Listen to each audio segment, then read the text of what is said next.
নমস্কার বন্ধুরা, আজ আমি নিয়ে এসেছি পেঁয়াজ রসুন ছাড়া স্বাদে গন্ধে ভরপুর দারুণ একটি মাছের ঝোলের রেসিপি। একঘেয়ে মাছের ঝোল না খেয়ে এইভাবে একবার বানিয়ে দেখতে পারেন। মাংস ডিমের কথা কেউ বলবেই না। উপরন্তু চাল একটু বেশিই নিতে হবে। যতটুকু ভাত খান তার থেকে এক মুঠো বেশি হলেও খাবেন। রান্নাটা হবে একদম ঘরোয়া মশলায়, সাধারণ কিছু উপকরণে। চলুন তাহলে দেখে নেওয়া যাক। তো রান্নাটা করার জন্য এখানে নিয়েছি আমি চারাপোনা মাছ। রান্নাটা কিন্তু আপনারা যে কোনো মাছ দিয়ে করতে পারেন। প্রথমেই মাছগুলোকে খুব ভালো করে কেটে ধুয়ে পরিষ্কার করে নিয়েছি। তারপর এর মধ্যে লবণ, হলুদ আর 1 চামচ সর্ষের তেল দিয়ে মাছের গায়ে খুব ভালো করে মেখে নিতে হবে। ভালো করে মেখে নিয়ে তারপর এইভাবে 10 থেকে 15 মিনিট রেস্টে রেখে দেব। এবার অপর দিকে কিছুটা সবজি আমি কেটে নিয়েছি। নেওয়ার মধ্যে নিয়েছি ছোট আলু। একদম ছোট আলু মাঝখান থেকে 2 টুকরো করে নিয়েছি। আমি রান্নাটা ছোট আলু দিয়ে করেছি, তবে আপনারা কিন্তু বড় আলু দিয়েও রান্নাটা করতে পারেন। আর নিয়েছি বেগুন। বেগুনটাকে লম্বা লম্বা করে কেটে নিয়েছি। তো সমস্ত সবজি কেটে ধুয়ে পরিষ্কার করে নিলাম।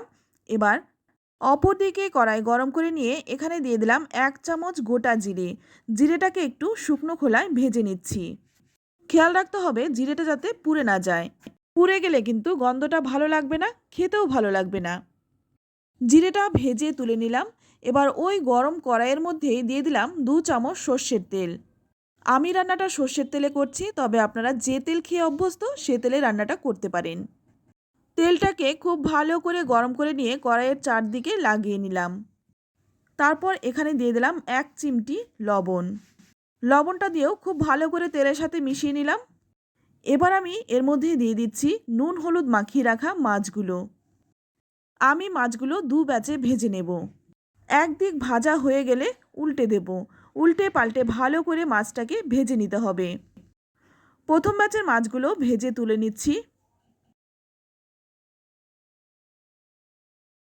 তো প্রথম ব্যাচের মাছগুলো ভেজে তুলে নিলাম। এবার দ্বিতীয় ব্যাচের মাছগুলোও কিন্তু ভেজে তুলে নিচ্ছি।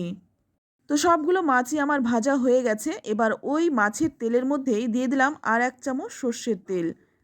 ফোড়নে দিয়ে দিচ্ছি 1/2 চামচ গোটা জিরে, 2টো তেজপাতা। এবার ফোড়নটাকে 20 থেকে 25 সেকেন্ডের মতো একটু ভেজে নেব। ফোড়নটা ভাজা হয়ে গেলেই প্রথমেই এখানে আমি দিয়ে দিচ্ছি কেটে রাখা আলুটা। এবার আলুটাকেও কিন্তু 5-6 মিনিট ভেজে নেব। আলুটা ভাজতে ভাজতে তো এখানে দেখুন আমি নিয়েছি 4-5টা কাঁচা লঙ্কা, আর লঙ্কাটাকে কিন্তু একটু মাঝখান থেকে কেটে দিয়েছি। লঙ্কাটা মাঝখান থেকে সামান্য একটু কেটে দিয়েছি, কারণ লঙ্কাটা তেলের মধ্যে দিলে কিন্তু লঙ্কাটা ফেটে যায়। তাই লঙ্কাটা যদি এইভাবে একটু কেটে দেওয়া হয় তাহলে কিন্তু আর ফাটবে না।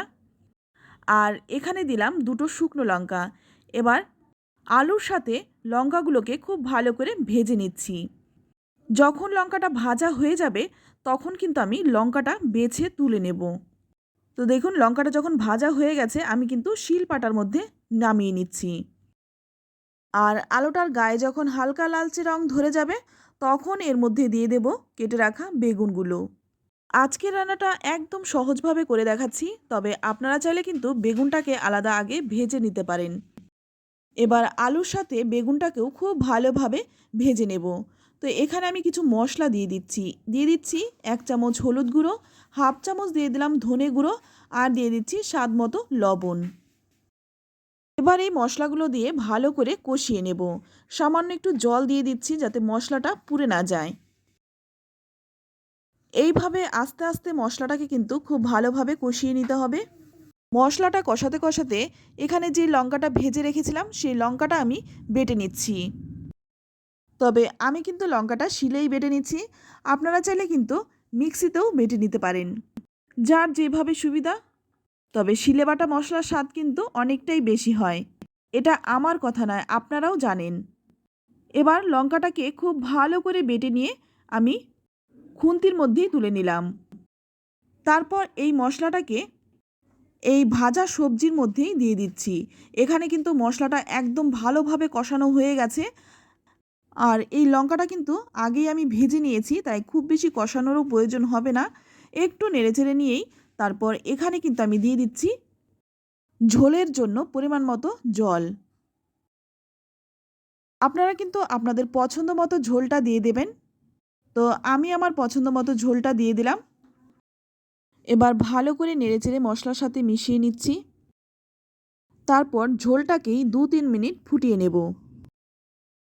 তো ঝোলটাকে 2-3 মিনিট ফুটিয়ে নেওয়ার পর ভালো করে একটু নেড়েচেড়ে নিয়ে তারপর এখানে দিয়ে দিচ্ছি ভেজে রাখা মাছগুলো। আজকের রান্নাটা আমি চারাপোনা মাছ দিয়ে করছি, তবে আপনারা কিন্তু যে কোনো মাছ দিয়ে এই রান্নাটা করতে পারেন। তো মাছটা দিয়ে হালকা হাতে ঝোলের সাথে মাছটাকে একটু মিশিয়ে নেব। তারপর 3-4 মিনিট একটু ফুটিয়ে নেব। ততক্ষণে এখানে নিচ্ছি আগেই যেই জিরেটা ভেজে রেখেছিলাম সেই ভাজা জিরে, আর নিলাম সামান্য একটু আদা। এবার এই ভাজা জিরের সাথে আদাটাকেও কিন্তু একটু খুব ভালো করে বেটে নেব। সামান্য একটু জল দিয়ে দিয়ে খুব ভালোভাবে বেটে নিতে হবে। আমি এখানে জিরেটা আর আদাটা একসঙ্গে বেটে দিলাম। তবে আপনাদের কাছে যদি ভাজা জিরের গুঁড়োটা থাকে সেক্ষেত্রে ভাজা জিরের গুঁড়োর সঙ্গে সামান্য একটু আদা বেটে মিশিয়ে দেবেন। তো বেটে তুলে নিলাম। আর মশলার মধ্যে সামান্য একটু জল দিয়ে মশলাটাকে পাতলা করে নিয়েছি, কারণ অনেক সময় দেখা যায় মশলাটা দলা পাকিয়ে রয়েছে। তার জন্য সামান্য একটু জল দিয়ে যদি মশলাটা এভাবে পাতলা করে দেওয়া হয় তাহলে কিন্তু সেই সমস্যাটা আর হবে না। তো মশলাটা দিয়ে খুব ভালো করে মিশিয়ে নিতে হবে। মাছগুলোকে কিন্তু একটু হালকা করে একটু উল্টে দিতে হবে, যাতে মাছের মধ্যে মশলার গন্ধটা খুব ভালোভাবে ঢুকে যেতে পারে। তারপর 2-3 মিনিট ভালো করে ফুটিয়ে নেব। ঝোলটা যখন ফুটে পরিমাণ মতন হয়ে যাবে তখন নামানোর আগে দিয়ে দিচ্ছি 1 মুঠো ধনেপাতা।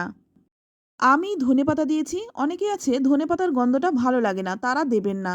আর যাদের ধনেপাতার গন্ধটা ভালো লাগে তারা কিন্তু অবশ্যই দেবেন। আর এই রান্নাটার মধ্যে ধনেপাতার গন্ধটা কিন্তু খুবই ভালো লাগে। যাদের ভালো লাগে না তারা একবার দিয়ে দেখতে পারেন। ধনেপাতাটা দিয়ে ভালো করে নেড়েচেড়ে মিশিয়ে নিয়ে তারপর ঢাকা দিয়ে রাখবো যতক্ষণ না পরিবেশন করব।